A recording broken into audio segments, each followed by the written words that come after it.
For May the 9th, 2025, we talk about Half Sword, Auridia, Clair Obscur Expedition 33, and much more. Welcome to level 542.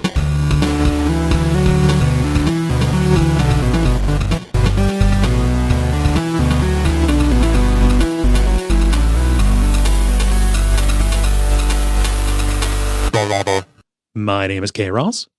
I'm Dennis Furia. I'm Moxie. I'm Ben Merkel. And you are listening to The Level. It's a podcast for people who love video games. Welcome back, Moxie.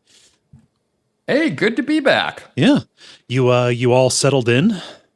Yep. All settled in. Officially a Washingtonian, so my voice no longer matters.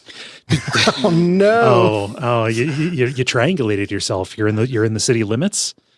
Yep. Oh man! I was going to say you moved there just in time for the death of democracy, but democracy's been dead there for a long time. Yeah. Never started. You know.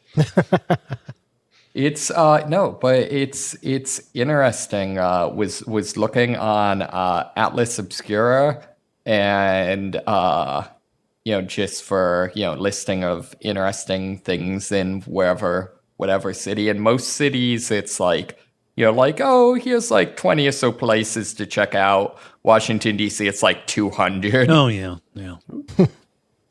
Because not only is it a fairly important city, but it's also a super old city. Mm-hmm. And it's a super old city that had a bunch of really smart, really rich dudes just doing random stuff. Yeah, a lot of little projects. Yep. Yeah. Is there a museum yet for the various kinks of the founding fathers? I don't know that the founding fathers specifically. I mean, there are several places that were like, hey, here's where, the founding fathers went to pick up chicks and stuff like that. Mm-hmm. And I mean, in New York, there's the Museum of Sex, but. I want to say I heard or read somewhere that maybe it was Benjamin Franklin, or maybe that's my placeholder founding father for when my brain can't access the right one. But liked spanking to the point that he would pull his pants down and run backwards at women in hopes that they'd smack at it while they were trying to get out of the way. Just out of like a predator prey instinct, like, oh, this is moving, I need to, Yeah, just that sounds like a Ben Franklin thing, but he is the one, I think that he's the one who took the fall for the horniness most of the time. Yeah. And it's like, oh, he's the horny one. He was in France. I'm starting to Google it. Someone needs to stop me from Googling it before I find out. Fire up an incognito window there.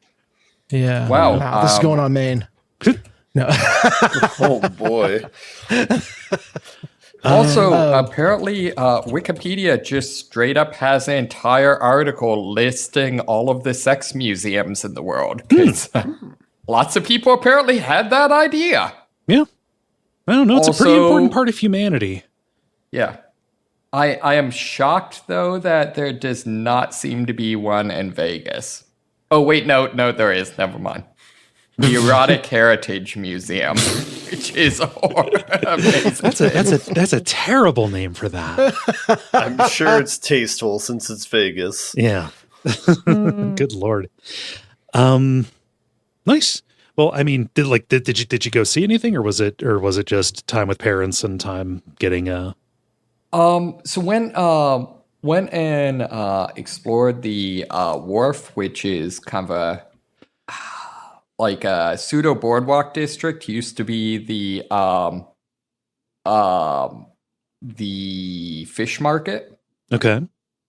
So yeah, my only concern about this place is the area I'm in was the part of DC that was the slave quarters, and then was super poor and downtrodden, and then just got massively gentrified. So I feel like this place has got to be hella haunted. Probably. It seems like just generations of human suffering followed by kicking everyone out so the rich people can come, probably is like the recipe for ghosts. Probably. I think that if ghosts exist anywhere, they haunt the capital. Oh, yeah. Just in terms of being like a literal suffering vortex. Yeah. Yeah. So And also you got like people um, coming to you. So a lot Well, easier. that's like when I was in New York, I made sure that there was like I lived near Wall Street, but I made sure there was a large church in between me and Wall Street, so that if any like divine wrath came down, I hoped it would stop before it got to the church. You know? Yeah. That's a bad assumption. I feel like divine wrath is going to hit the church the hardest these Yeah, days. probably. Oh, okay. You do make a point. Yeah. The good news is none of us will be spared. Well, I'm Death glad. rate is hovering right around 100%. a horny and nihilistic start for the podcast. That's the mixture we can provide. Well, I'm glad you're all settled in, Moxie. Let's see, Ben. How about you? Since you're going to criticize our tone. Hey, sorry. Not too much. I had my dad in town over the weekend, so I guess that makes 2 for 2 on parents visiting. Nice. Kind of a shorter kind of surprise visit. He's picking up his sister and taking her back to Ohio to visit. Okay. So I was mostly just like a glorified hotel, but yeah, it was a good excuse to go to different restaurants around my neighborhood. So that's always fun. Yeah, I don't. So nothing too crazy. What are like the go-to types of food for the Pacific Northwest? Because I associate it with beer, but I don't associate it with any given food. Like the 3 places I would go to in my neighborhood are a dry ramen place, a condensed ramen place, and then a Japanese curry place. So you can. So when you say condensed ramen place, do you mean like very small ramen, or do you mean like it's made from like, I don't know, condensed milk or something? It has a name that I don't know how to pronounce, and I'm not going to, but it's like slurping ramen, where it's like instead of like the full bowl of broth, it's like a third of that size and like really condensed and like strong savory flavor. Interesting. Yeah, that's pretty good. Okay. Sorry. I was going to ask a question, but then I just looked it up. I had no idea what dry ramen was, but it's like spaghetti almost. Yeah. Yeah, pretty much. Oh, so it's the Cincinnati chili of ramen. I guess You but basically eat ramen, but with your clothes on. it's the noodles, but without, like, it's not a soup. I imagine there's still flavoring, but yeah. Yeah, kind of similar to a carbonara. There's like an egg yolk in there that you can mix up with everything, and yeah, it's pretty tasty. I think that could be pretty good. Yeah, yeah. But yeah, my guess on Seattle would just be a ton of Asian food. West Coast. Yeah, I guess that makes sense. Yeah. Cool. Dennis, how about you? Yeah, not to do stereotypical dad things, but I want to take everyone through a whirlwind of emotion that I got to have yesterday with Barrett, my 4-year-old. Okay. So Jen's working from home, so she's in her office, but kind of doing her thing. Yeah. Barrett is watching some screens on his iPad upstairs, but his backpack is out, and so we tell him, "Hey, you can't watch screens until you pick up your backpack, which is in the middle of the floor." Okay. No, I want you to do it. You do it. No, I can't do that, buddy. And we kind of, why don't you go down and take care of it? But he's like, okay. And we kind of start going and then turn around to see that he's waited for us to leave the room and then gone right back to his iPad. Oh no. So Jen grabs the iPad. She's like, all right, this needs to go away until you've taken your backpack, and then plus a couple of minutes. So yeah, and that caused a meltdown. Unhappy kid about that. To which he marches into Jen's room, opens the door, walks up to her, and just kind of like stands next to her for a couple seconds, work himself up, and then smacks her leg. Oh no! That made it worse. Yeah, that can't. Not good. So. Oh boy, no. Yeah, can't do that. So No. it's like, oh, well, now you're in timeout. So I take him back to his room and I'm holding him, and he just starts wailing, "I want my mommy." You probably shouldn't have hit her. Yeah, there's some incongruencies there. Yeah. But he's, I can tell he's tired, and he's letting it all out. So I'm literally just holding him, and like, he's got his head on my shoulder. I'm kind of bouncing and rocking and basically turning slowly around in a circle in the middle of the room as he just screams, "I want my mommy." And it drifts off, and I look at like myself in the mirror. I can see his eyes have closed. He's fallen asleep in the middle of screaming this. So I go to put him down on the bed, and he wakes up just enough to deliver like the most concentrated burst of 4-year-old I've ever seen. Okay. He wakes up just enough, and he goes, "I'm hungry. I want my screens back. I want my mommy. I'm not tired. You clean up my backpack," and then promptly falls back asleep. Oh, he slept from 3 to 5:30 after that. So, wow. Yeah. But so if anyone wonders what I do all day, it's manage that kind of thing. Wow. Yeah, that's I don't know. I don't know that I would maintain my composure. Not like I would do anything, but like, yeah. It's just like, well, if I'm around somebody who's acting like that to me, it's like, well, I'm just not going to be around you anymore. Yeah. Well, there's I've had many conversations with my older kids where it's like, guys, I am a better dad now than I was when you were his age. So A, sorry, and B, thank you. So yeah, it was some craziness, but just like he's going through some sort of cognitive leap right now. Like his brain is working overtime, which is causing all of it. But just like the rapid fire list of things directly back into sleep was a sight to behold. Ah, man, perfect comic timing on that. That's the problem. Is it's all such big emotions, but it's also kind of funny, right? And so you're kind of like snickering behind the. Have you ever laughed in front of them in response to something they did? Like, oh yeah, it's impossible. I have no idea how that would go over. Is the thing. I honestly, some of the times when it's happened with my older ones, like, they're saying stuff because they're mad, and I'll laugh, and they can like recognize the absurdity of what's just blurted out of their mouth. Right. That's helped break the tension. Yeah. At times, just because it's like, okay, we're being real here. That was a little dumb. Yeah, okay, that might have been an overstep. Yeah. So. Yeah. But yeah, fun times in the Furia household. Huh. Well. I mean, hopefully he works through it.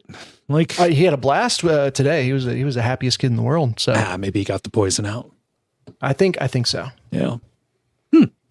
I haven't had anything like that. I just Tuesdays are my long day. So like I start bright and early with electrolysis and then just kind of go. So it's like, yeah, it's like, all right, well, I just, this past week has been just nothing but work. So, yeah. No. And by this past week, you mean Tuesday.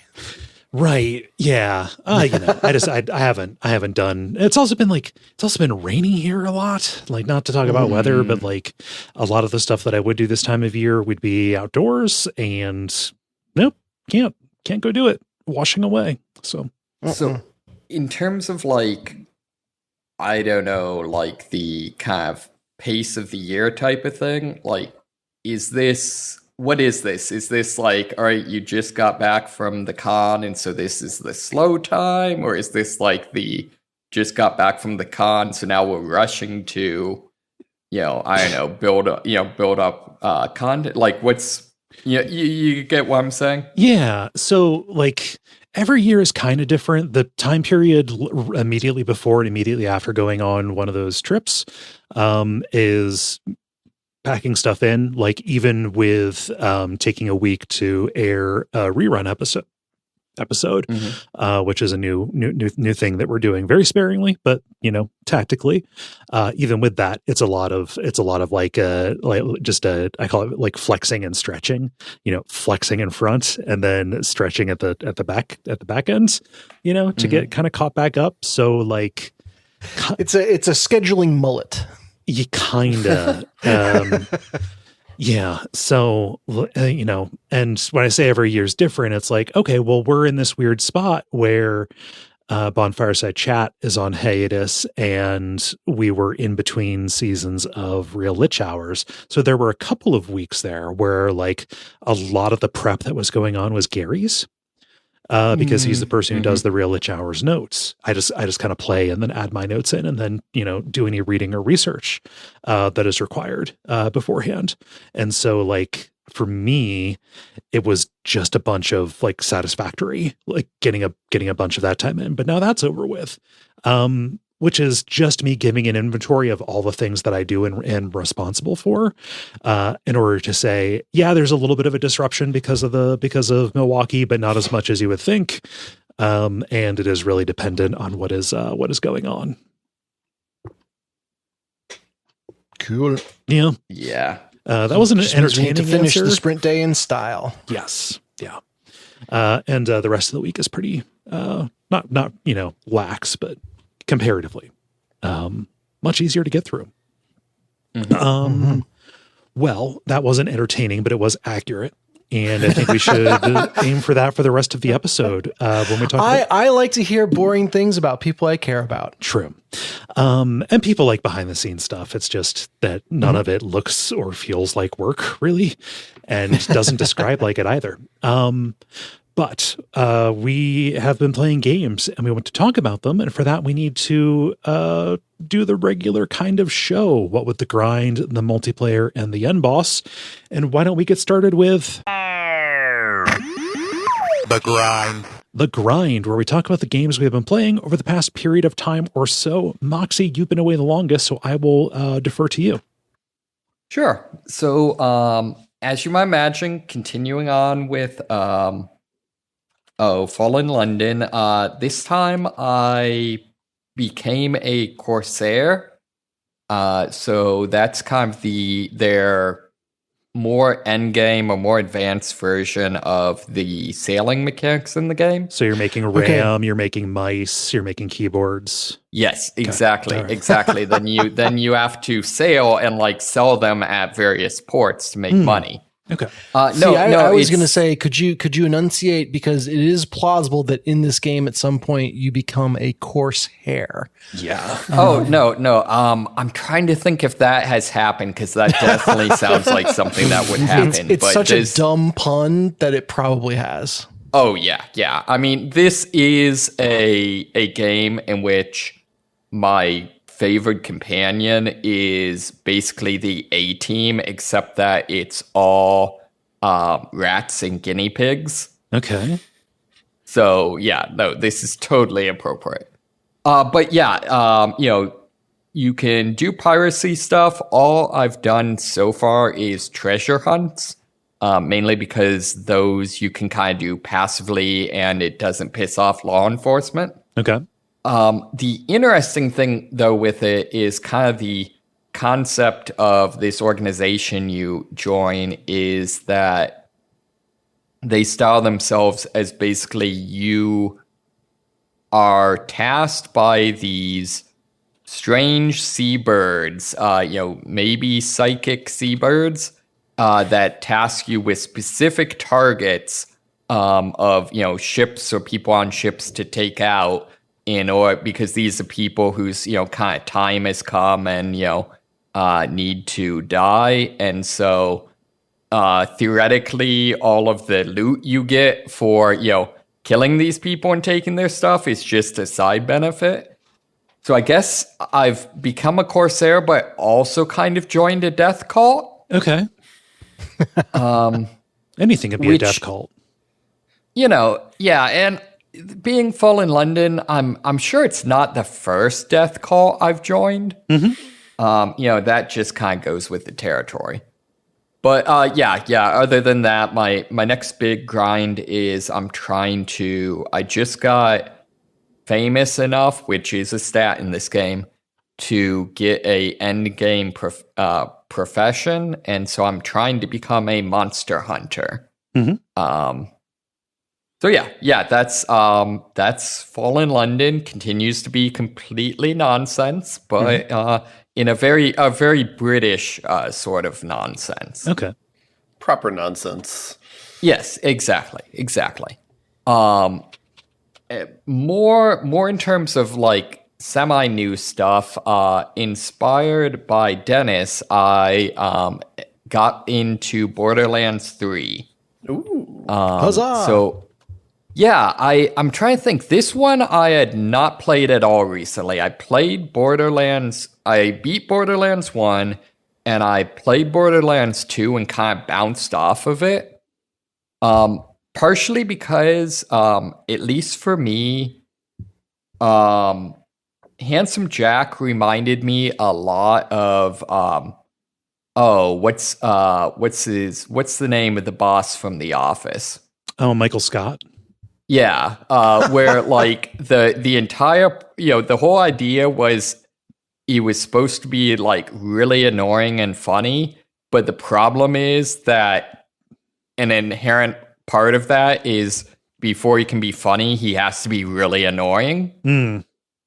And so I feel like now that we don't have Handsome Jack, the game's writing seems to have improved dramatically. I don't know. Some of that could be also, it's kind of their third game, so maybe they're getting their I was going to say sea legs, like their Borderland legs. I don't know, whatever type of legs you have under them. Mm-hmm. But yeah, all the way around, the character is much better written. There's much less claptrap, which is an unalloyed good. Yeah, it's a lot of fun. I'm Dennis, I guess, to give you an idea, I got to the first planet after Pandora, which is kind of a cyberpunk city. And is in the middle of a corporate war, which is kind of cool. The one good thing, Malawan are the, seem to be the bad guys and were my favorite weapons in the previous game, but luckily they've kind of, I don't know, I don't like the changes they made to Malawan weapons this time around. And so I just don't use them and don't feel weird, fighting the bad guys in order to get their weapons. Considerate customer feedback. Yes, exactly. Which would be entirely in keeping with the tone of the game. Mm-hmm. So do you have a favorite manufacturer?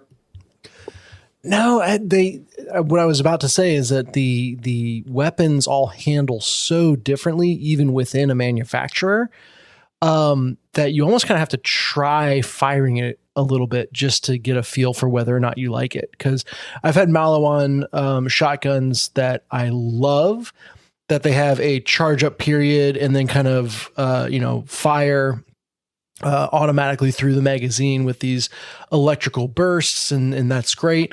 But then I've had a Malawan shotgun that it still charges up, but then it waits for you to release to fire off the shots in like one big burst.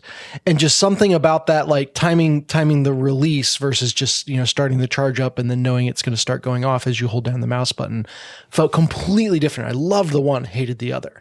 That makes sense. So yeah, I can talk about favorite guns that I found, but I don't think I could talk about a favorite manufacturer. See, I definitely have ones I don't like. Like I cannot stand Tedior, which their whole thing is they're all budget weapons and super cheap, and so the idea is you don't reload them, you just throw the gun away. Yeah, and then they digistruct a new one straight to you. Right, exactly. It's a subscription model. Right, but the problem is that uses up all the ammo in the magazine. Granted, it uses up all the ammo in the magazine to turn the gun into a hand grenade, which is cool. But as someone who, reflexively reloads all the time. They just don't work for me. My favorite grenade, because you get different types of grenades as well. I think it was a TDR, because in general, I completely agree with you. It's just weird to have reloading be such an important thing when it's so reflexive.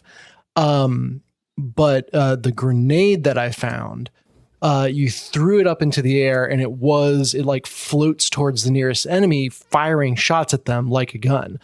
So almost like a TDR reload of a gun. But if it ever reaches the enemy that it's shooting at, it explodes in a really strong blast. And so what I wound up doing was I'd throw a bunch of these grenades up into the air. They would be doing damage on targets, floating out.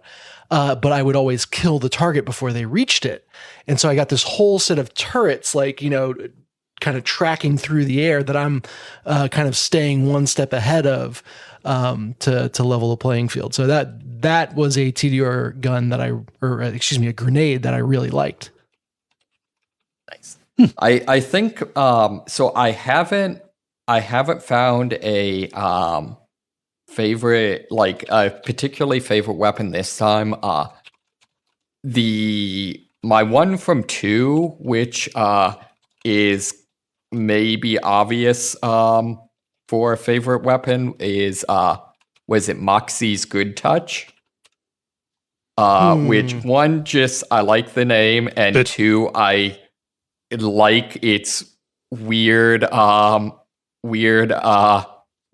effect, which is as long as you have the gun enabled, your controller vibrates constantly. Oh my. Spicy? So you're playing this with a controller. I just want to know, like, who it was who came up with that idea and pitched it. Like, there's some moment where someone just suddenly realized that was something they could do. Huh. So, but yeah, very good game. I like the fact that you finally get off Pandora. Like the new weapons, all that stuff.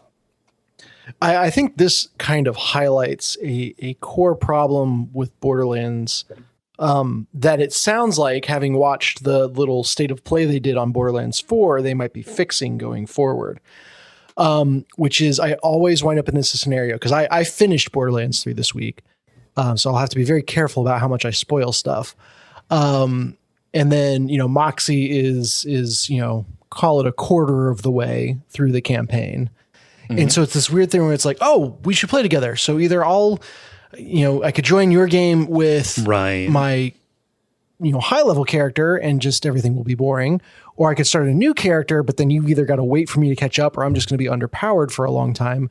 Or maybe do we both start separate new characters? But every time I've done that with a friend, it's like, we both know that we'd rather be playing the character that we started with. So there's just some tension there for a game that is overall very accommodating of co-op. And I won't say built around it, but it is very clearly designed with co-op in mind. It's just, it's never not been awkward. And like scaling multiplayer participants to each other is not brand new technology. That I think, in MMOs has been a thing for a while, with, different handicaps, or, like putting a maximum, like a weapon level on something, like, oh, here's this, but it'll be scaled back. Like, that is not entire, it's not space alien shit to figure out how to do that. And it's kind of wild that they got as far as they did, while making it, you have to stay in lockstep, because, like, I don't know, that's not how anybody plays those games. Yeah, and I think, MMOs have a lot more of, how to say this. Borderlands, you're kind of at a specific point in the story for most of it. Like, most people are going to play through the campaign and maybe do a little bit of in-game stuff. I don't know that the end game grind in Borderlands is like a huge feature. Yeah. And so I think it's hard to align people on that front as well. Whereas, like, if I've seen this cutscene 3 times already. I feel dumb just sitting and waiting for the new person to watch through it. So yeah, it's odd. Although but they again, do, apparently they're fixing that with 4. when they do, I feel like the DLC is maybe supposed to be the end game. I don't know. Yeah, and I do have the DLC. I haven't decided yet if I'm going to go dive into it or not. Yeah, I need to follow up because like Borderlands DLC has been really weird in that some of it has been very, very story important. Introduced important characters. Stuff like that.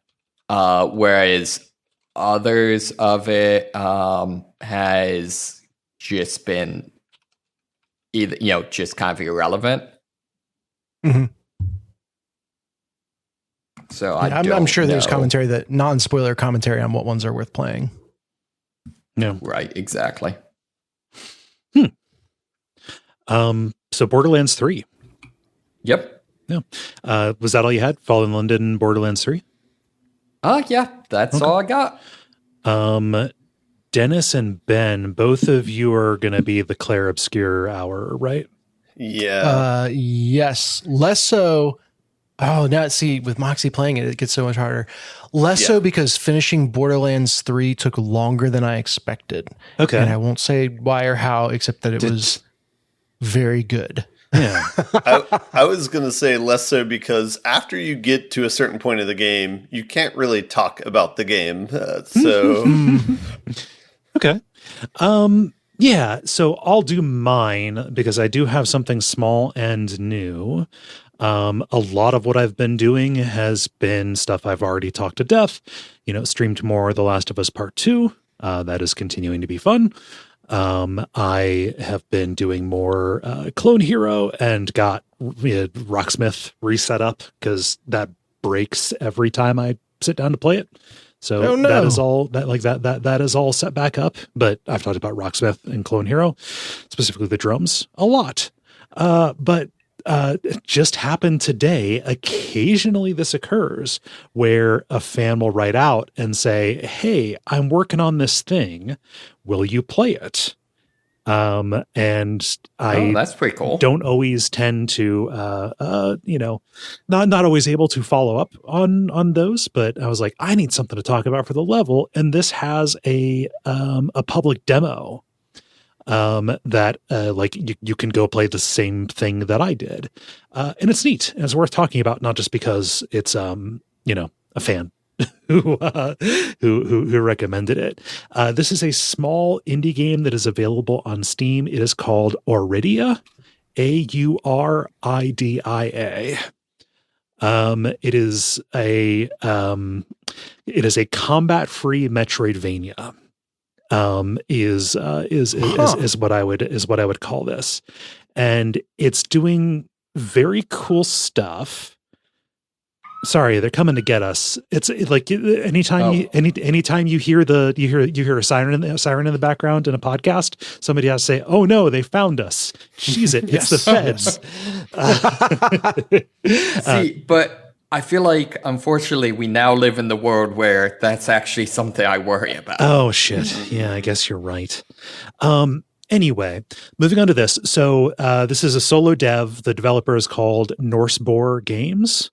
As in a Norse boar, a boar from Norway, I think. Mm-hmm. And you're playing as this, explorer person whose grandpa went missing, searching for this fabled lost city of gold. This Auridia is the name of it. And you go looking for him. And this is kind of like, what if Hollow Knight and Celeste a little bit? They're cribbing from some good stuff here. And I think that the choice to not have it be combat, but instead to have it be platforming challenges while still having the Metroidvania structure of, finding new treats that let you do new stuff.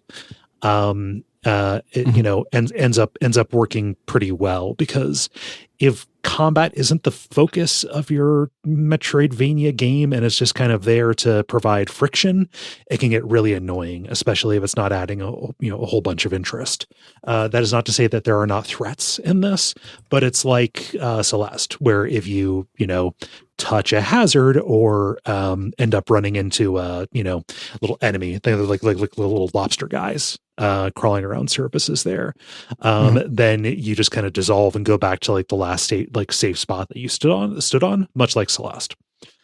I see a lobster guy. I see a turtle. How much of this game is based around shelled NPCs here?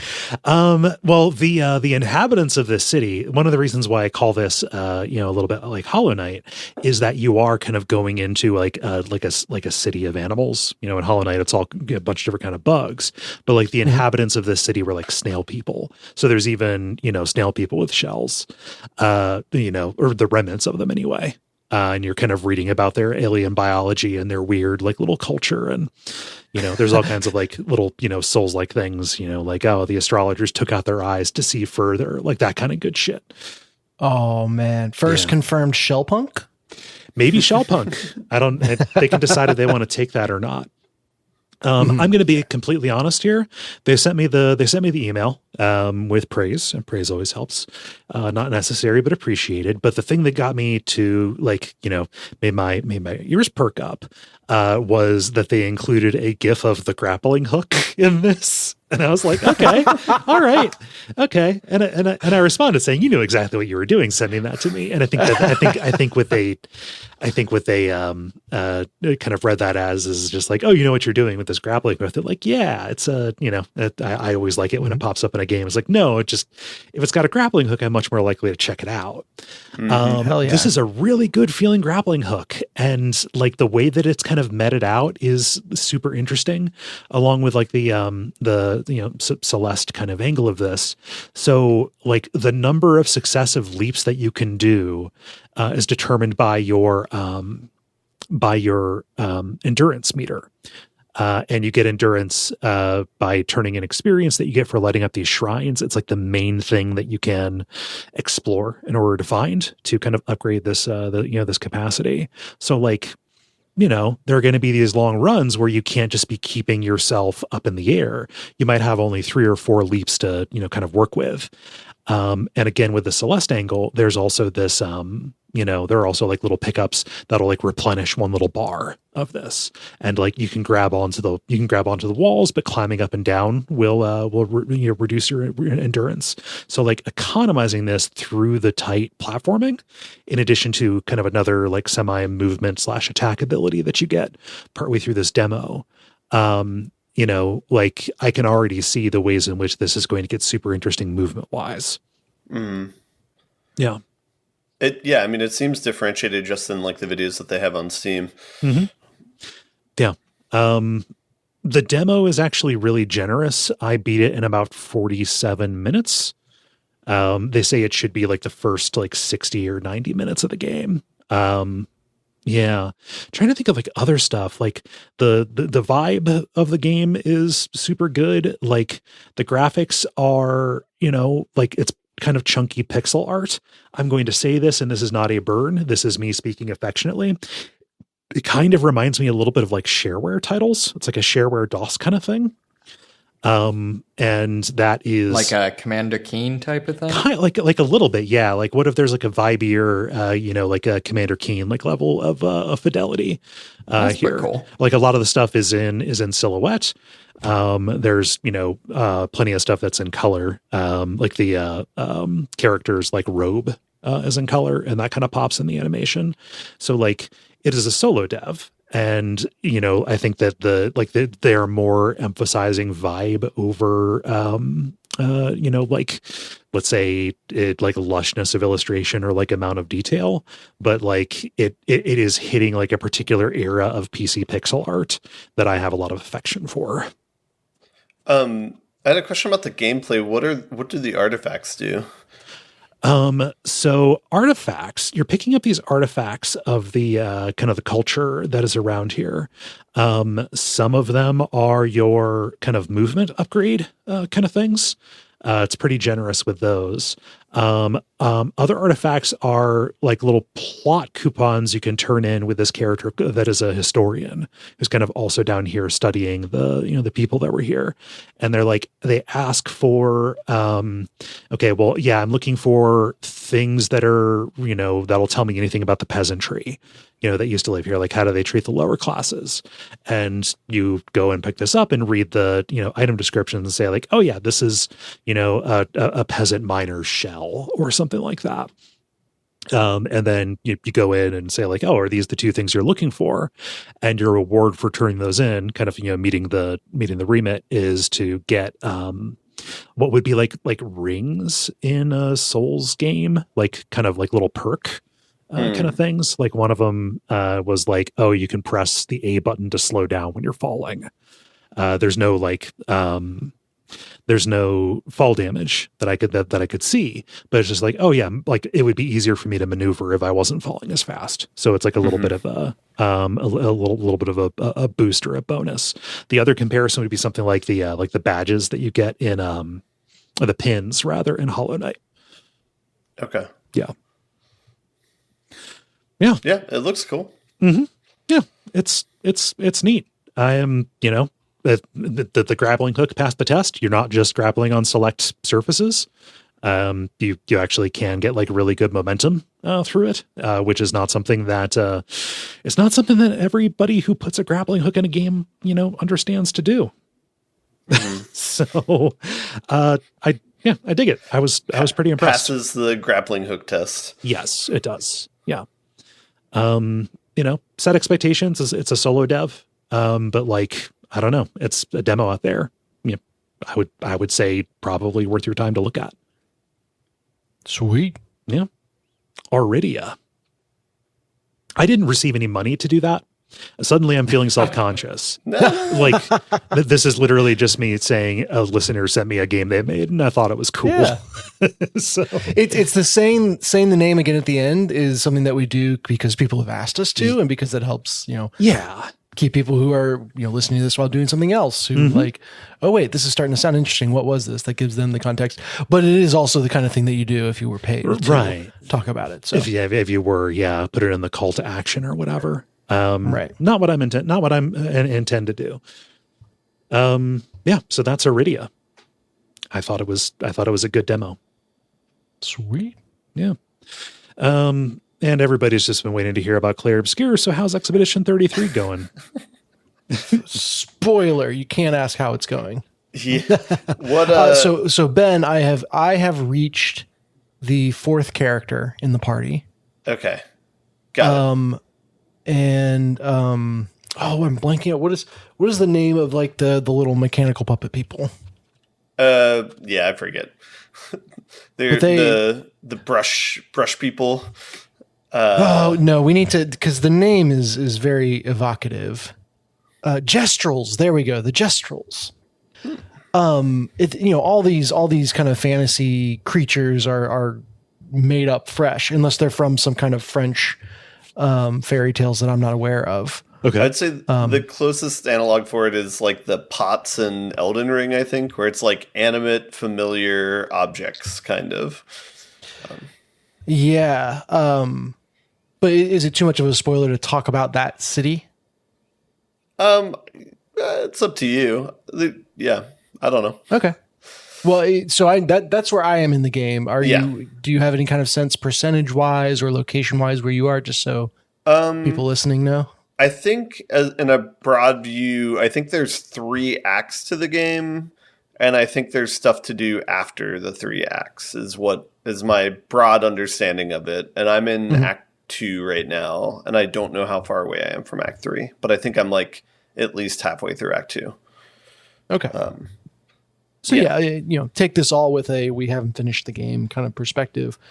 But yeah, so there are fantasy creatures in the game called Gestrels. It seems clear that they're like kind of fairy tale creatures from in the city that the characters are from. But now that they're over on the mainland, they're kind of realizing they actually exist. And they kind of occupy the Moogle spot.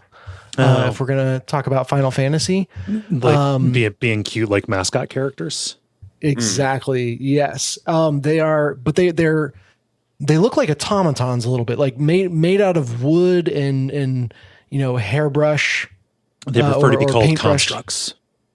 Right. Yes.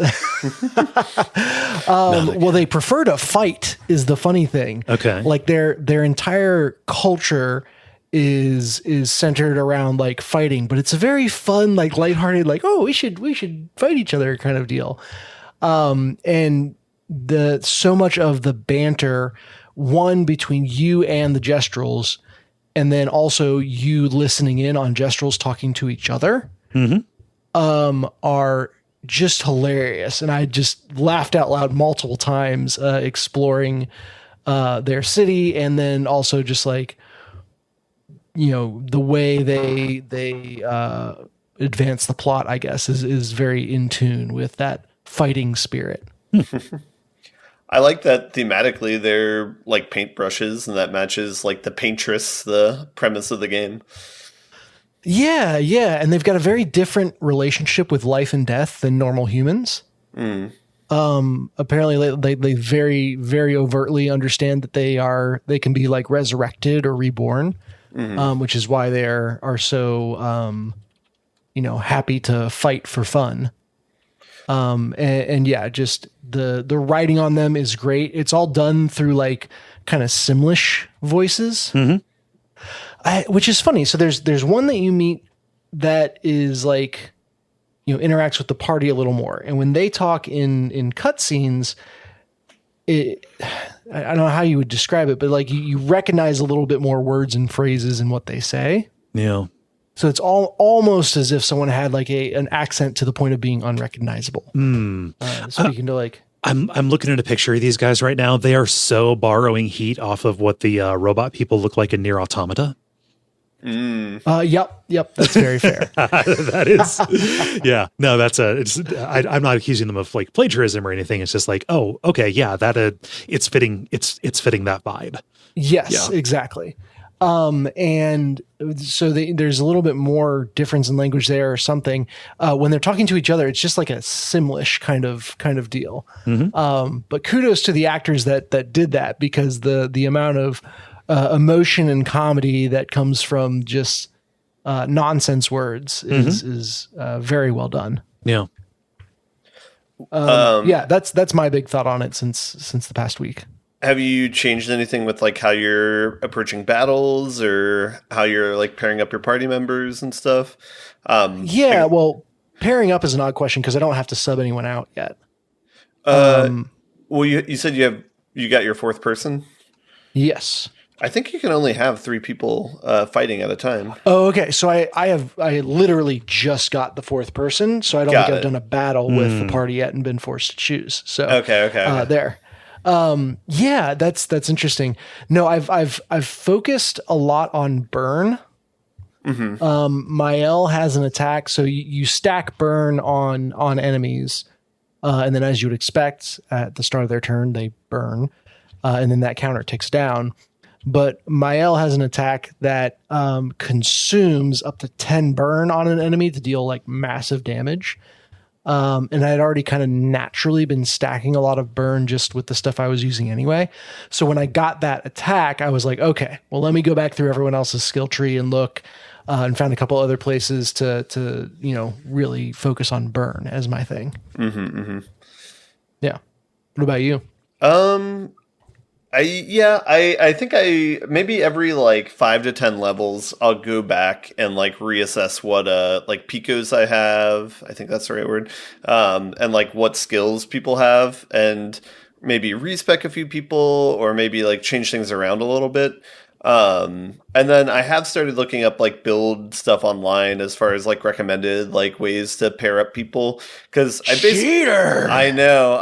Well, it's like I basically like came up with my best guess for it, and then I don't know. I have some friends like on a Discord server where like they'll talk about how they do like 9999 damage and stack like 40 fire on somebody in turn 1 and stuff like that. And it's like, well, I'm not doing anything close to that. But maybe I can split the difference, you know. Do you feel like the combat has ever expected you to do that? Like for me so far, the difficulty has been very accommodating. Like there are maybe 1 or 2 more difficult enemies that I've lost a combat to. And then it is not uncommon to have a player go down, like one of your party members go down in combat. But I've never felt like, oh man, I really need to sit and think about this combat to make it work. They have a couple like hidden bosses like in random corners of the game. Like you've already passed at least one. Where I think they're called Chroma, and it's just like a giant version of a regular type boss, and it's just like a super beefed up version. Because I saw one in it's like the flower city that you kind of go through where all the buildings are kind of falling over, and it's very beautiful. And so those I've kind of skipped because like, even if you have to get perfect dodges every time or something like that, or you just get one-shotted. So it's like with those, I'm like, I'm just going to come back later and maybe I'll fight them when I'm more leveled up. Cause it just seems like too much of a mismatch right now. But yeah, otherwise, it seems like mostly the barrier to fighting new enemies is just learning the attack pattern and then being able to get dodges down. I have kind of given up on parries and have just done dodges. Oh, no, they're not. If you're seeing perfect dodge more often than not, you can totally go over to parries. Oh, well, yeah, I know. But I don't. Like with that, it's like even with dodges, like I'll either miss a dodge completely in the chain, or I'll get a honest to goodness dodge and not a perfect dodge. So I'm okay with this system because I feel like I would get so much more frustrated with a tighter window and like dying more often. Sure. Now, do you get your jump counters? Because that's the big thing. Yeah. Oh yeah. It is very rare, but sometimes enemies will do an attack that requires you to jump out of the way, different than a dodge. And if you hit a button directly after you jump, you get a kind of a parry. So like best of both worlds. But I always forget that there's a jump counter until afterwards. And it's like, I just passed up on so much damage right there. Yeah. I usually hit those and that's like not an issue. But yeah, that is kind of speaks to, that's kind of like the game design in this compared to like Dark Souls, where Dark Souls, it's like, do you parry or do you roll? And parrying is a much dangerous choice because you're going to get hit if you mistime it, versus roll. You might get a sweeping glance, but you'll take less damage. Like in this, the way it does it is it's just you have a wider window if you do the dodge instead of the parry. But with the parry, if you get perfect parries, then you do a counterattack and do damage back. I don't know. For me, it's like I would rather try and get a good party comp going and just rely on dodges for now. But I mean, I don't know. It's like one of those things where you can switch over if you want. And I think like once you have fought like a given enemy like 100 times or whatever, then you can kind of safely switch over to parries because you know their animation's like down cold. So I'm okay with approaching it like that for my own sanity. But yeah, it's totally fair.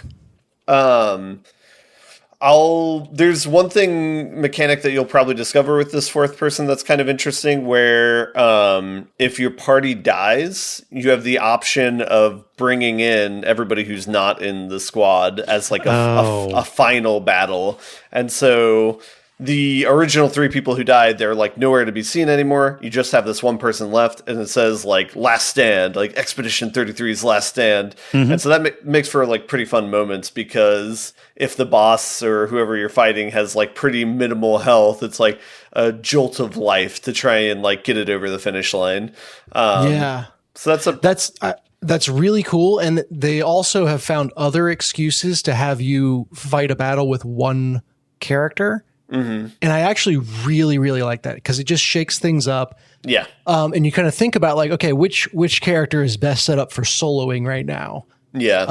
And yeah, it's a different game when you are working with a single character instead of a party. So it's cool to hear they continue that. It is. And that's like an interesting thing in general is like to what degree the individual party members interact with one another. Because I've kind of found people are kind of playing their own game within characters that it's not necessarily you don't have to have interaction between them.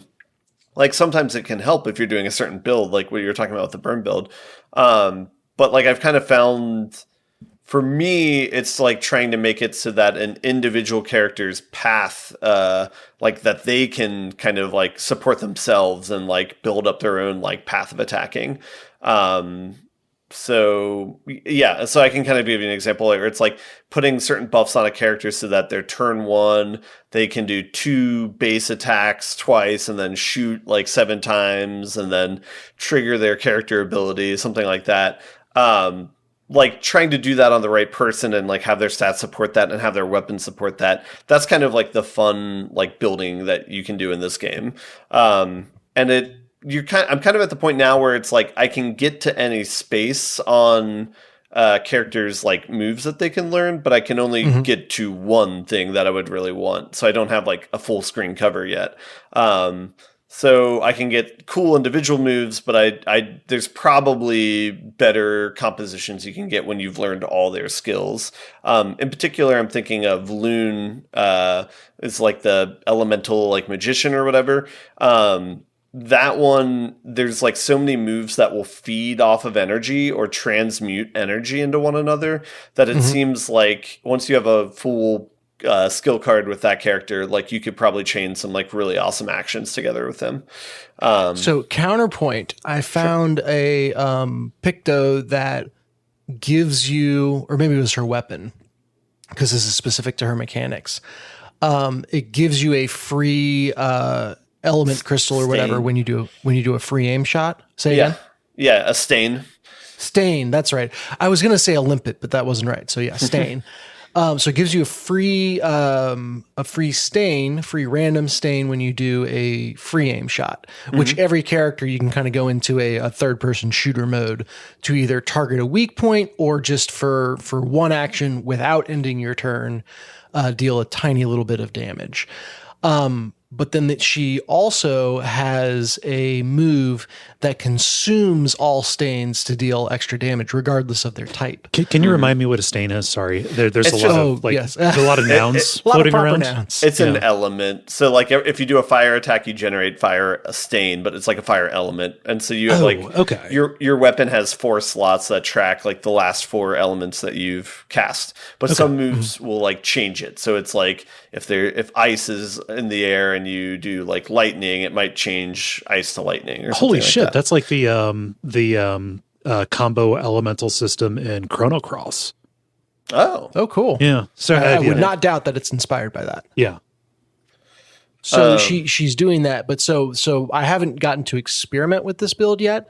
But my concept is I can use free aim shots to just immediately fill it up with random stains, and then blow them all on that attack. Now, generally, it's hard to completely fill your counter of stains because you've got a rotation that the stains you generate with one attack are consumed by another to make it stronger. I kind of want to play around with this idea of like it is just a generate as many as possible and then flush them all to nuke someone. Idea. So yeah, there are a lot of fun builds within builds, but within each character. Yeah. You mentioned that the game will like force you into solo fights. Does that make that kind of combo system more difficult to use since you don't have multiple characters to combo off each other? It kind of depends on your build. If you're relying on like a character to get support from other characters, then yeah, you'd be more aversely affected by that. But I think most characters can kind of. I think the solo thing isn't something that like you're forced to do that often, and a lot of times it's even optional. So it's not something that I wouldn't be turned off by that description of the game. Yeah. Question for you, Ben. Do you reflexively unlock every Picto that you pick up? So the different kind of abilities that you can slot characters with. If you win 4 fights with one equipped, it becomes or like the main ability of it becomes available for everyone. And I have not been able to not unlock everything. I haven't done that. I think, as I said, like usually it's like every 5 to 10 levels, I'll go back and check them out and see if either the stats or the ability is like something that I'm interested in. And if I am, then I'll equip it to the character whose like stat matches that. 'Cause, to describe to the listener, the Pictos are like these like kind of like rings in Dark Souls, like we were talking about. It gives you some sort of buff. One of the buffs is it gives you stuff for your stats. So it could be something like speed or might or vitality or critical stuff, like critical hit percentage. And then the other thing is that once you've learned it, it will give you some sort of ability. So it could be like what Dennis was saying, which is like if you do a free shot on someone, it generates a stain, or some sort of random effect like that. Which once you've learned it, then anyone in your party can also learn that ability for a cost of an economy. So isn't that how materia works? Is that a similar system? I don't know. We need a JRPG expert in here. Yeah, like it being transferable between the characters. I think that's like the best of both worlds, because it's allowing you to have like pretty free control to do different builds. Like it would be like a little bit of a shunt if like only one character could learn each ability. So yeah, I appreciate that. It's approaching that, just making skills portable, as opposed to something like Final Fantasy VI's Magicite, where it's like, okay, I equip this on a character and they will learn it, but then when I move it over to somebody else, they have to start their own progress with it. Yeah. And then I think it's somewhat mitigated because the abilities that are like super powerful, there's a really high cost for somebody to have that like passive ability. So you do have to kind of economize and think about like what abilities you really want. Yeah. Anyway, yeah. No, but I've been like happy with how the game goes. I think the big like learning curve that I've had is like sound effects being really helpful, like listening for the sound effect of a weapon swinging to be the cue for when to dodge on top of animation. There's a few creatures that will, like, for example, some will glow when they're about to attack. So that's like a helpful visual cue to try and dodge with like correct timing. So the game is giving you a lot of things to try and help you solve that sort of problem. But it seems like that's like the main hurdle to overcome in this game, is like once you have people's moves down and the dodge timing down, then you're pretty good to go. I think the only complication I've run into beyond that is like there's some characters where they'll have very similar attack patterns to one another, where one might be 4, one might be 7, one might be a really strong attack out of nowhere. Those are the ones that still kind of trip me up. But yeah. The story-wise, I won't really say too much about it because the game does kind of take twists and turns. So I think after you're done with Act 1, you can kind of stop. You can't really talk more about the game. So, and it kind of proceeds from there too, where it's like if you're halfway through Act 2, you can't really talk about it to someone who hasn't gotten there. And I assume that sort of pattern is going to keep going throughout the game. But the story is interesting. So I think that, yeah, it seems like they've done a good job with that so far. So yeah, I'm very interested to see where it goes. Yeah. Continues to sound really good. Yeah. Yes. And I don't, even though we've been talking about it for the last like 10 or 15 minutes of what they've changed, it still at its core is like a pretty simple game of, it's like Pokemon. You're walking around doing random battles, and then you have a major map or a big map, and then that's about it, Like there's not any huge like gameplay diversions outside of that formula. So yeah.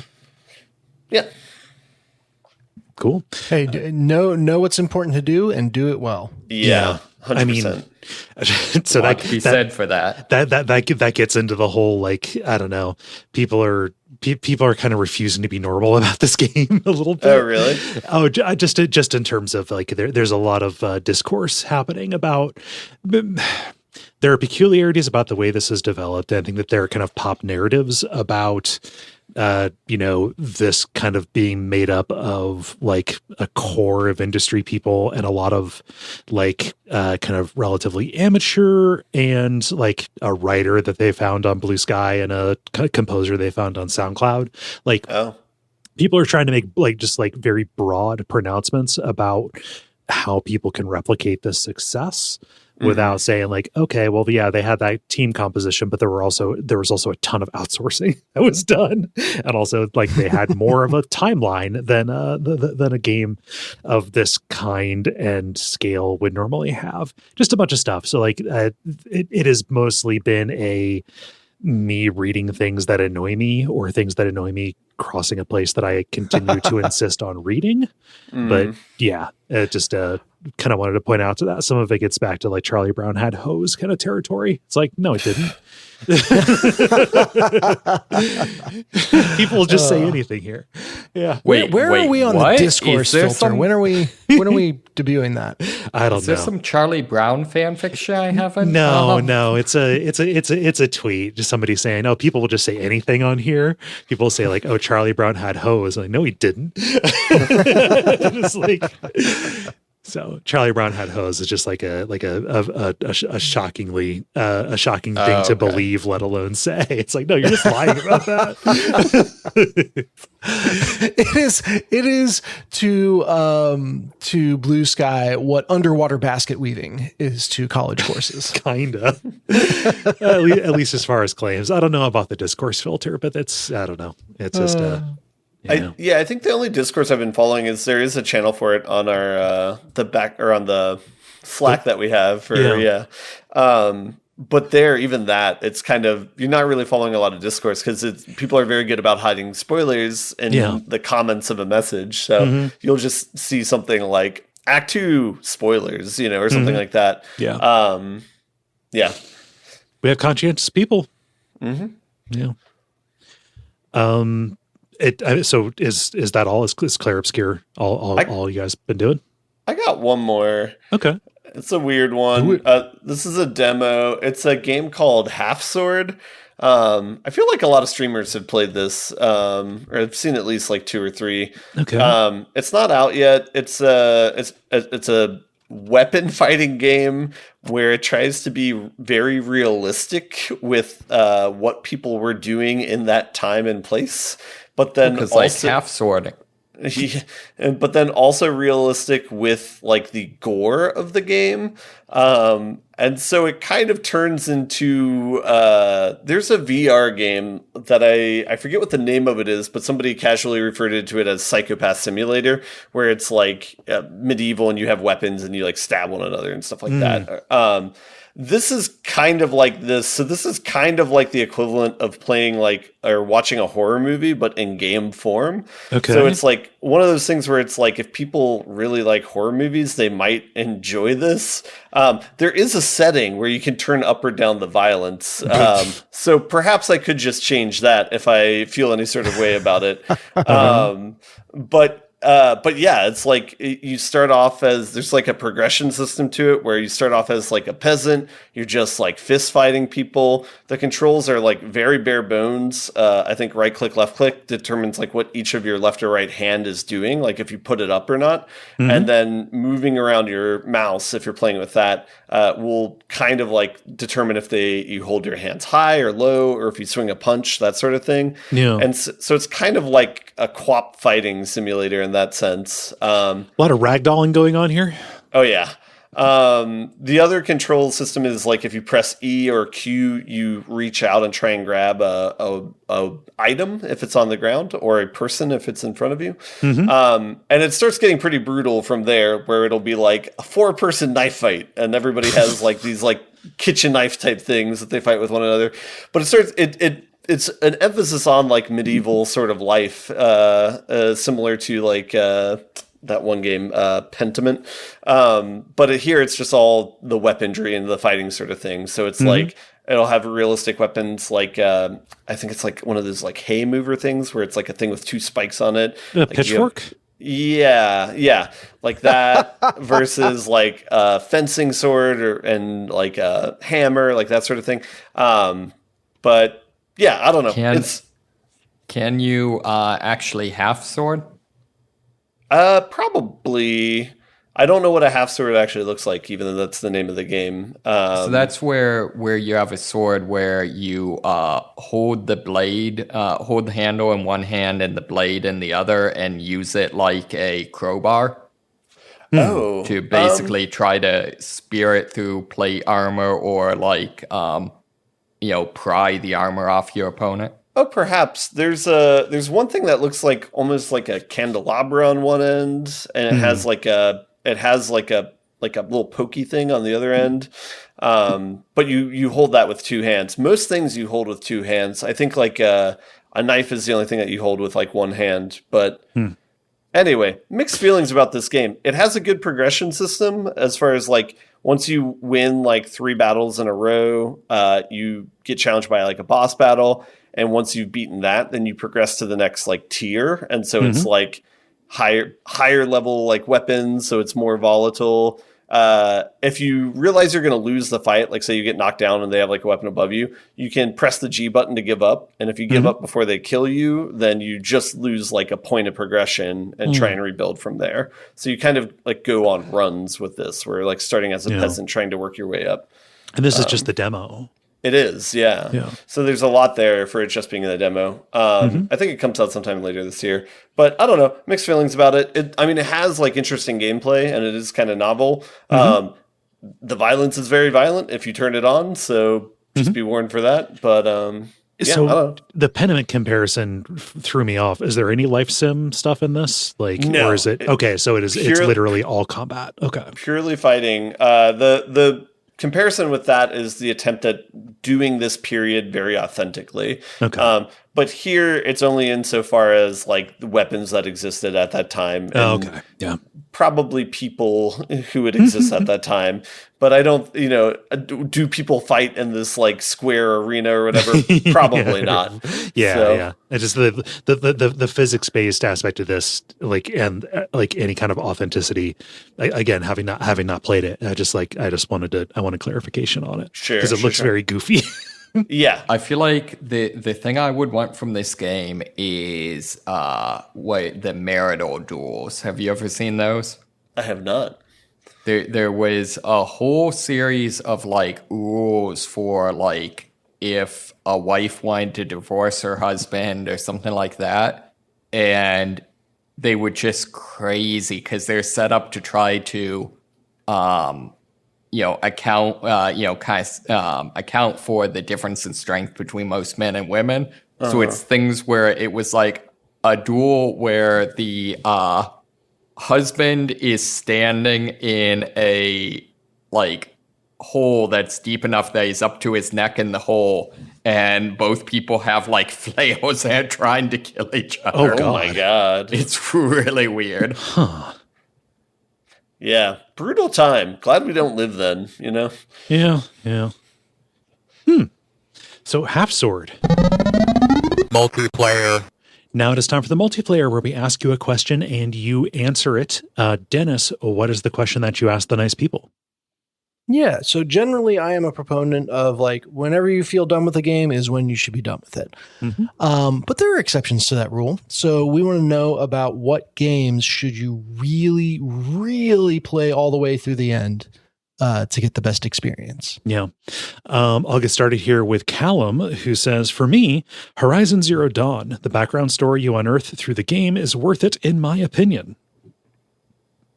That's funny. Far more interesting than anything happening in real time. Exactly. In the present day. Yeah. And like that also brings it up. I don't remember how the present day story ends in that at all. I have literally no recollection. And I have very vivid memories of like kind of the dawning realization of like the betrayal that happened, Yeah. Just like, literally all like none of that is presented visually, really. It is, the most poignant and like exciting moments in that story happen as you're just kind of standing in a random corner waiting for a voice dialogue to play out. Let's see. Ben, what does Jeremy say? Jeremy says, Inscription should definitely be played until the end. Oh, yeah.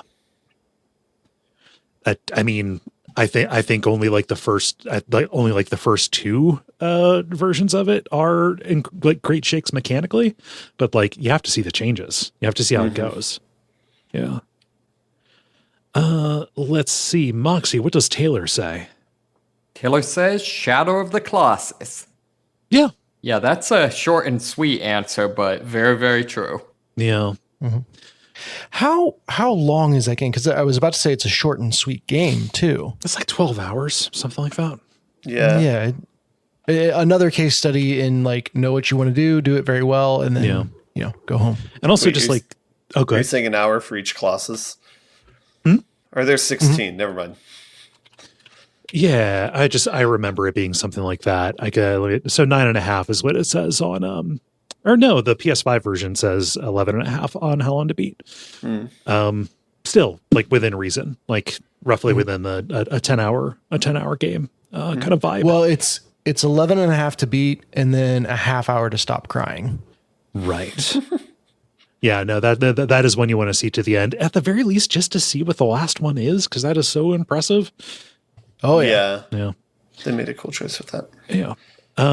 Let's see. Dennis, what does Josh say?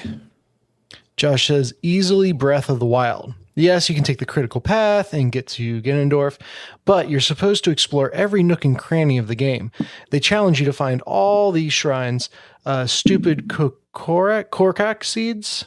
Korak? Yeah. Those Correct are the seeds. things you use when you need to like crucify something on your vehicle. Got it. Oh, the vehicles are only Tears of the Kingdom. Yeah. Okay. But yeah. And Josh finishes saying it's a game about exploration, not beating the big bad.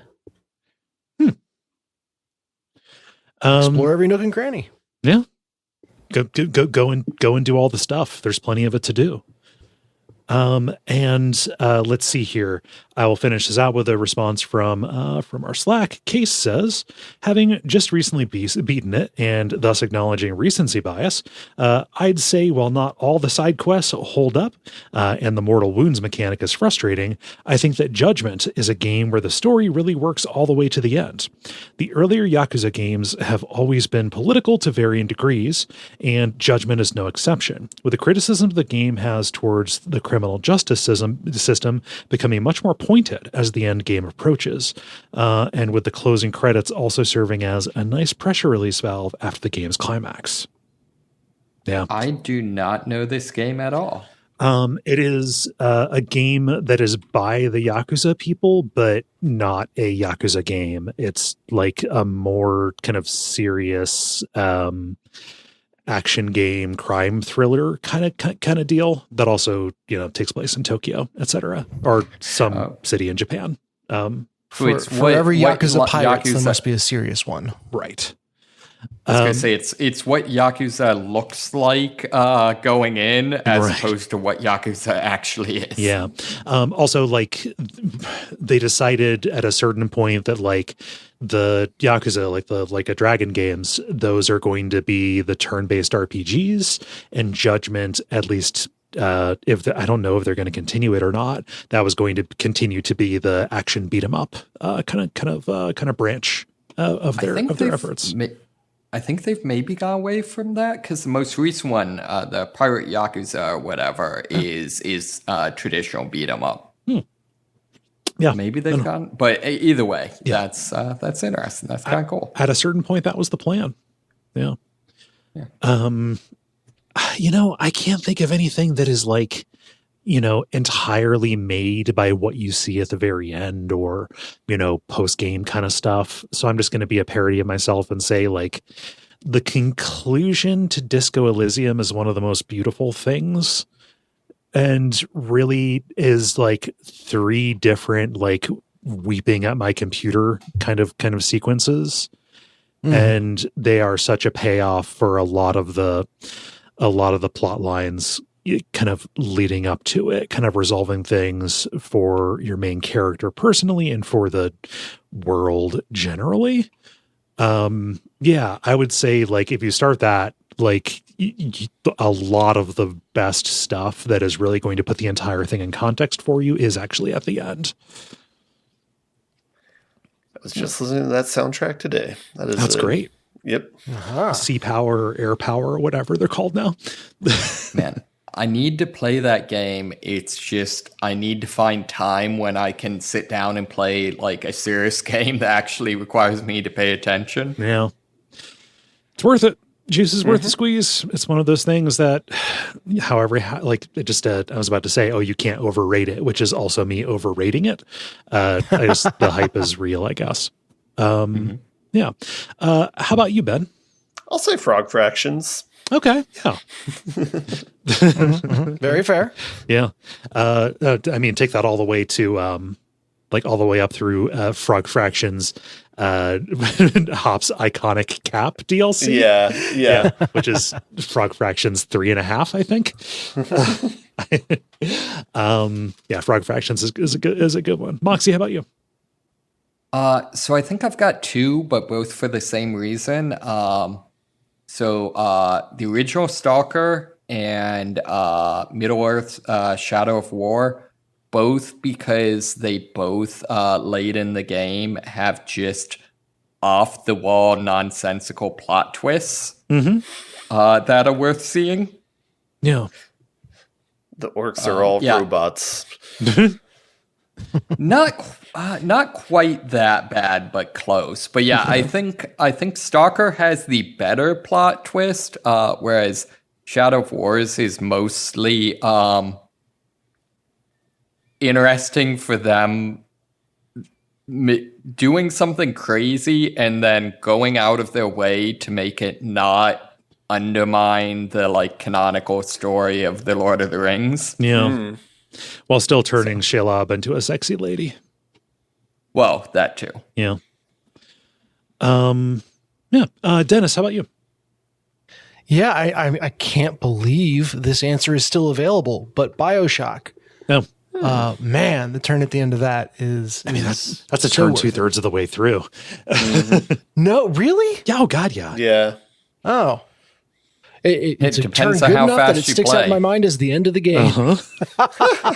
Could be the end of the fun of the game, maybe. I don't know. Well, then I'll then take my answer from the image that I used. Journey. It's a real short game, so it's not hard to get to the end of.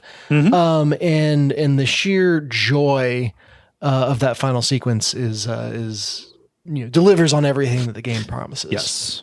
Yeah. So I do have to say, I actually considered going with BioShock Infinite just because I think the DLC in particular are essential to understanding that game. Mm-hmm. And the DLC is kind of an apology for the base game too. I'm not saying I'm not saying that to be like sassy or anything. I just that like it was very specifically designed with criticisms of the main game in mind. Yeah. Good question. And I mean, the obvious answer is listen to the end of every episode. Come on. Yeah. Thank you, Dennis, for posting that. Thank you, everybody, for responding. If you would like to participate in these, you can follow us on Blue Sky at thelevelpodcast.bsky.social and watch for the prompts to go up on Monday afternoons. The End Boss. Now it is time for the End Boss, where we talk about things that are happening in the world of video games and how we feel about them. Ben, you brought, I think, the biggest story. Sure. It's two-parter kind of with things that have happened this past week. The first one happened at least a few days ago as of the time of recording, which is Grand Theft Auto 6 is delayed until May of 2026. So about a little under a year of what it was expected to release. So sad news for that and people and Grand Theft Auto fans who wanted to play it. The little balm on the wound was that just today, of the time of recording, they released a new trailer for the game. And it kind of reveals some more of the plot points, some more of the characters.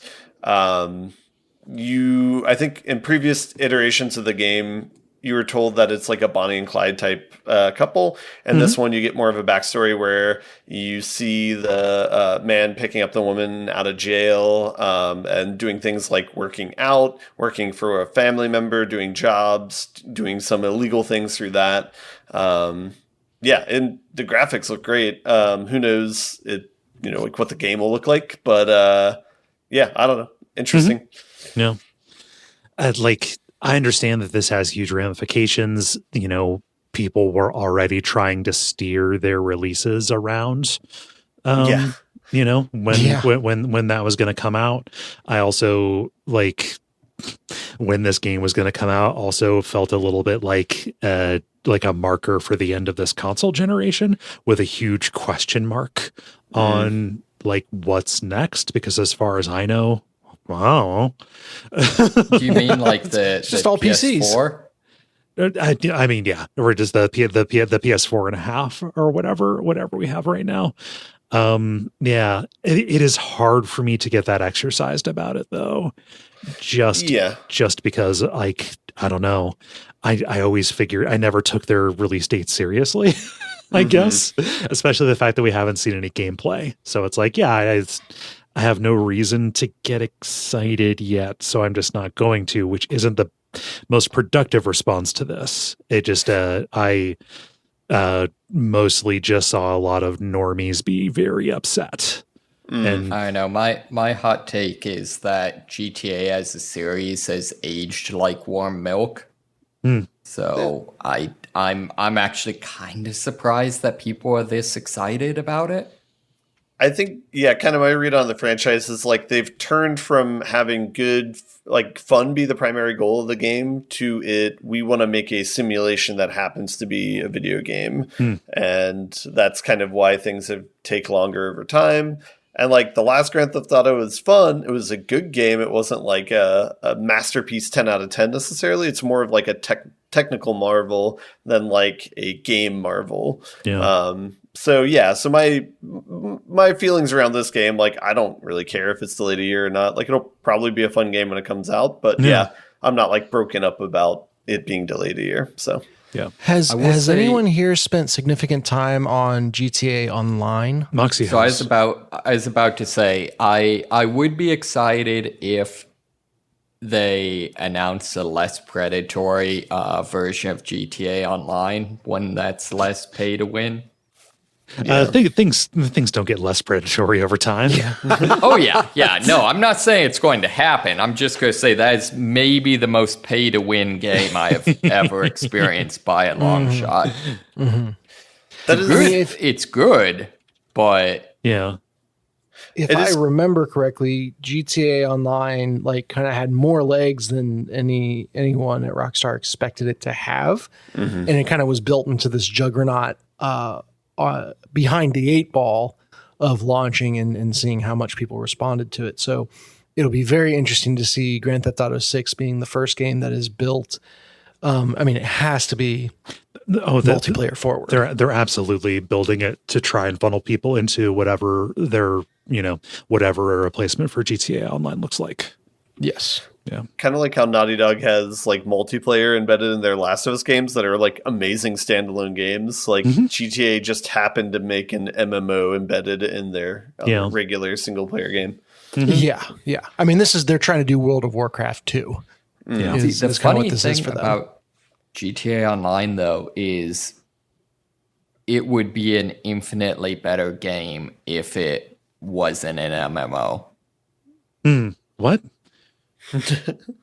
the big problem with GTA Online was griefing, basically. To the point where there were entire forums of how to manipulate the servers in order to not put anyone in your game. I don't know. So we'll see. More details are going to come out. And I don't know. I think that the first time I'm going to pay real attention to it is when there's gameplay. I want to see what I want to see what the action is. That's fair. Yep. Disappointment that they're not having the VI spell out Vice in the title. Oh yeah. Missed opportunities. Let's see here. I'll do mine next because this is. It's hard to decide how relevant this is, but Microsoft has announced that they are raising prices on already existing things. So the prices of Xbox consoles have jumped up. The Xbox Series S going from $300 to $380. And the Xbox Series X jumping up to $600, while individual games for the Xbox Series X, I don't even know if it's going to be like okay, it says here, yes. So like new first party games are going to hit $80 at release here over the course of this year. This is alongside a whole bunch of just smaller increases on like accessory prices and things like that. This is on the heels of, I think in some regions, PlayStation hardware jumped up in price. And with the Switch 2, first party Nintendo games at the very least are moving up to $80 a piece, kind of leaving everybody not scratching their heads, but kind of reacting to one of the first major price bumps in a long time. Going up to $80. There are all kinds of analyses that can be made as to, like, okay, like, does this actually track with inflation? How expensive have games been relative to purchasing power over time? I don't think that necessarily changes how this feels, right? Yeah. Especially when you are talking about a system that already exists and wasn't selling very well to begin with. I mean, this just makes Game Pass a better and better deal. Man, I don't know. I think that there's going to be a Game Pass price jump kind of alongside this. I don't think that stays where it's at. Yeah, I think you stack subscriptions. Maybe we can buy a couple years ahead here. Try to game the market. I think if they actually saw another article kind of tangentially related to this, saying that one of the factors that could be in play this/the next cycle is with chip prices no longer dropping over time, it might not be possible to do the discounting the price over the course of the console's life. Yeah. I don't know. I don't know enough about that to comment on it. I mean, that stands to reason the way that you described it. Ben, there was something you were going to say? Yeah, I think if they message this as in like, hey, we'll stop having layoffs, but we're going to increase game prices. No, they're not going to promise that. I know. Yeah. If they were to say something like that, I think people would be much more okay with that situation. Yeah. But as you said, no. Yeah, no. If they announced that, their stock price would fall into the toilet because stock prices don't rise when you release successful products and sell a lot of them. Stock prices rise when you lay people off. Yeah. Mm-hmm. Or when you have a really bad quarter, apparently. Yeah. What were you saying, Moxie? I was reading something recently, and I know this almost feels too obvious to say, but just arguing that it's fundamentally impossible to make good games and be a publicly traded company. Yeah, I can see it. That sounds about right. Yeah, no. No, I don't think it's possible to do a lot good when you're public. Yep. Any company that says, "Oh, we're going public," it's like, "Oh man, shit's that bad, really?" Oh, yep. I think there's probably tiers to it as well of how public your company is. It's like the EA Activision tiers are definitely the ones that are just seem bad to the core. Mm-hmm. Let's see, Dennis, what's going on with the Epic versus Apple case? Yeah, I mean, this multi-year shit-flinging shenanigans seems to be finally drawing to a close. Yeah, this multi-year shit-flinging shenanigan seems to finally be coming to an end. Something that started a long time ago with Apple forbidding people to sell stuff that is on their store also in other places at a discount. And Epic taking issue with that and trying to turn it into a big, we're the good guys fighting big bad Apple. when really it's an Alien versus Predator situation. Yeah, it's Tim fucking Sweeney. Like Predators versus Predators, Yeah. really. Tim Sweeney, that was the guy who, the barber dude that murdered people.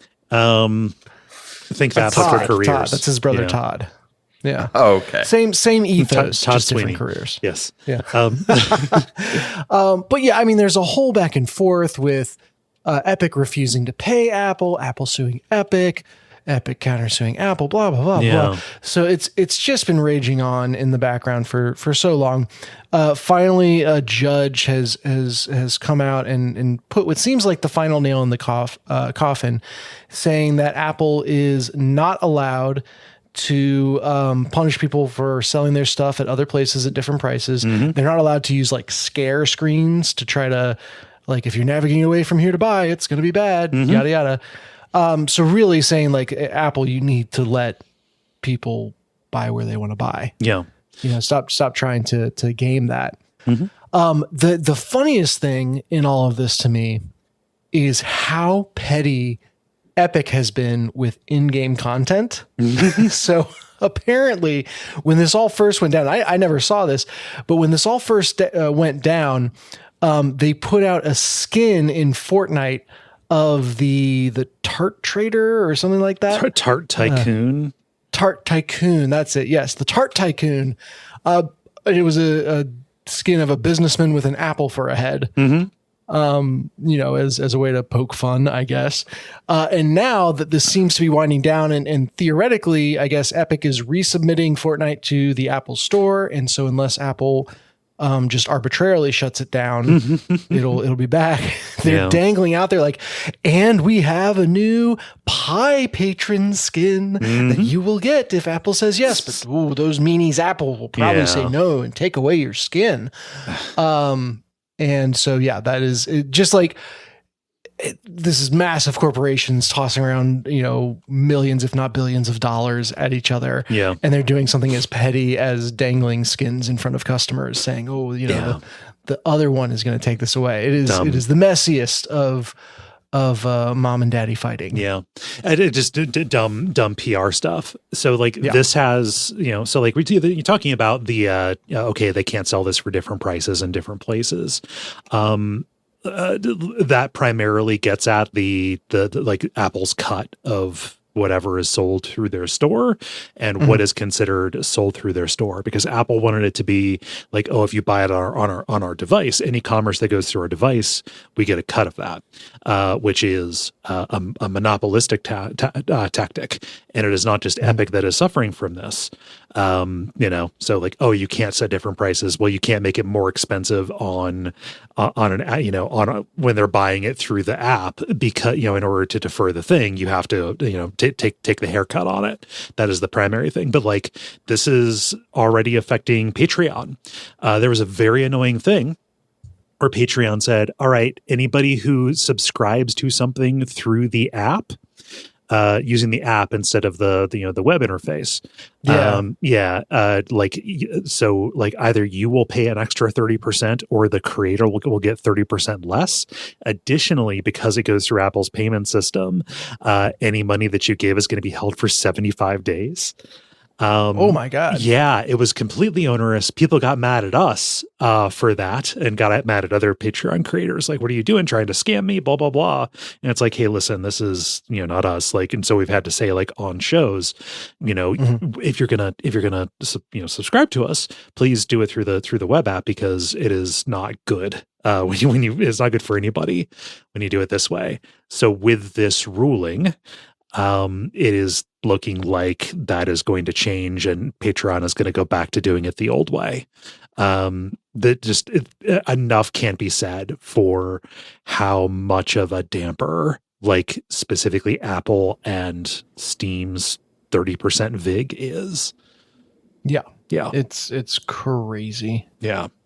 Final thought.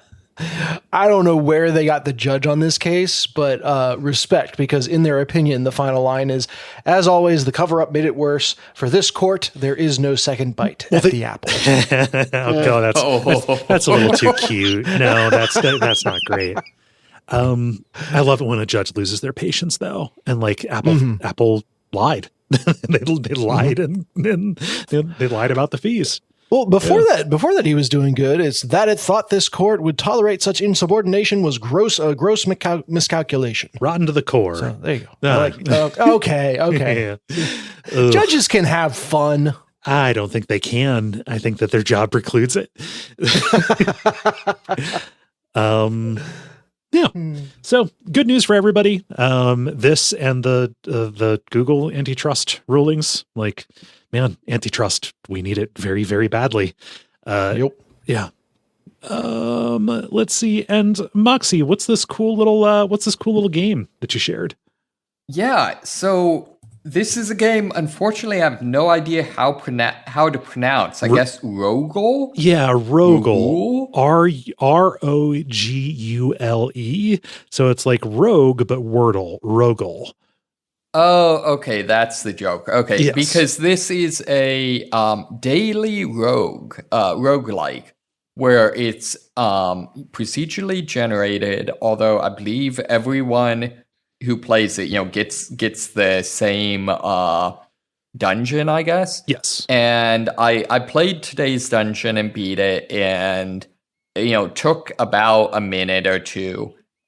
Seems pretty easy, so I'll have to play it a couple more days to see, like, is this just kind of like, oh, this is a neat novelty, or is this something that actually is challenging and has legs? Mm-hmm.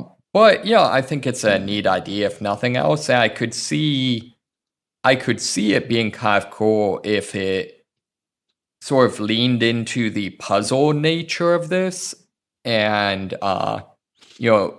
there's a whole bunch of, like, in NetHack, there's a whole bunch of cool mechanics, but I'm not willing to play like, the 40 to 100 hours of NetHack you have to play to become competent. Right. So I could see if they could, compress the whole, like, for example, hey, here's a unidentified potion logic puzzle, down into like a 10-minute game or something. That could be kind of cool. So, like, so far, I think that, like, it's pretty simple. Like, if you fight something by just kind of bumping into it. And I think that, like, it is grading you, like, you've got a 5-star kind of thing, and there are, like, seeds that you're looking to get. Yes. So, like, maybe the seeds will be hidden pretty well, but, like, it seems to be kind of gauging your performance based on the number of steps and the seeds you find and the enemies you kill. Yeah. Here's the thing: how fast could you write a script to solve each of these optimally the day they come out? That would be tough because it seems like you can only play it once. Oh, is that right? Yeah. Although I feel like if you The script would have to found spoof. some way around that, which probably wouldn't be too hard. Yeah. It's neat. It's a good idea. I like that you're playing it in browser. I like that the graphics are all emojis. Nice and simple. Yeah. It's a good idea. What this almost makes me want, just because the different or similar presentation is a, like, procedurally generated, kind of challenge mode for Hotline Miami. Oh yeah. Yeah, that would be fun. Rogule. It seems neat to me. How do you all feel about buttoning it up? Let's button this bad boy. The credit. Thank you so much for listening to level number 542. We appreciate you taking the time. If you would like to help us out, you can go to patreon.com/Duckfeed.tv. Kick in a few bucks a month, get bonus content. I alluded earlier, we have the new season of Real Lich Hours starting up.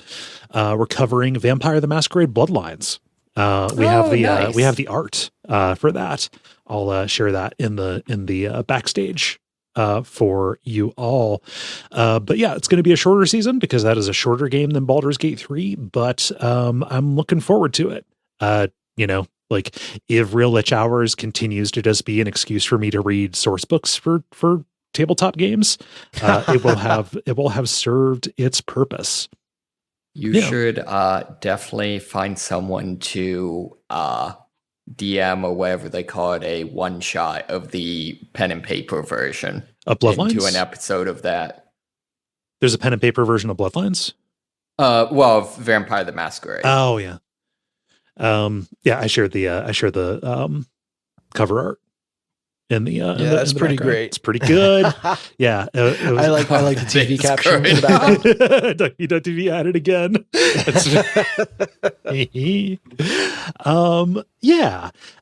And also leave ratings or reviews for this show on whatever podcast directory you get, and tell your friends. Trying to think. Is there anything else? Is there anything I'm forgetting? No, I don't think so. Okay. Well, I've been Kaye Ross. You can find me on Blue Sky. I've actually got a name now. Kaye.zone. Kaye.zone. Nice. Okay. Yeah. Yeah. That's me. That's where you can find me. Well, I've been Dennis Furia. You can find me on Blue Sky at Furia Games. I've been Moxie. I've been Ben Merkel. And stick around for some titles.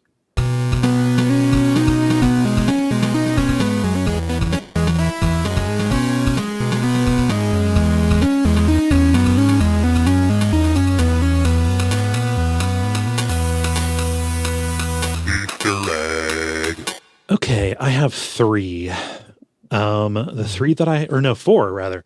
I have Proper Nonsense. I have that one as well. Okay. I have Less Predatory Over Time. I have Predator versus Predator. You all right? Yep. Dropped a remote. Okay. And then this one might be my favorite. I have They'll Take Away Your Skin. I thought that while I was saying it and just didn't get around to commenting on it. But I got you, fam. Oh, that's good.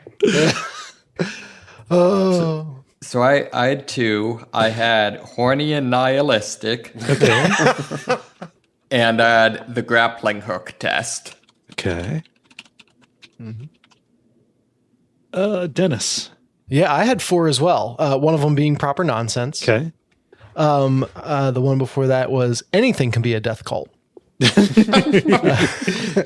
I had Shell Punk. And then finally, a la Ben, Hey Mover Thing. Hey, oh yes. Hey Mover Thing. Guys, I really, really like They'll Take Your Skin Away. Yeah, I like that as well. Yeah. Is there any? Or no? Oh, sorry, Ben. Did you have any? I didn't have any titles. I think you Okay. just precogged it. Sorry, I didn't want to exclude you explicitly. No. So, is anybody opposed to They'll Take Your Skin Away? Nope. No. All right. It is decided.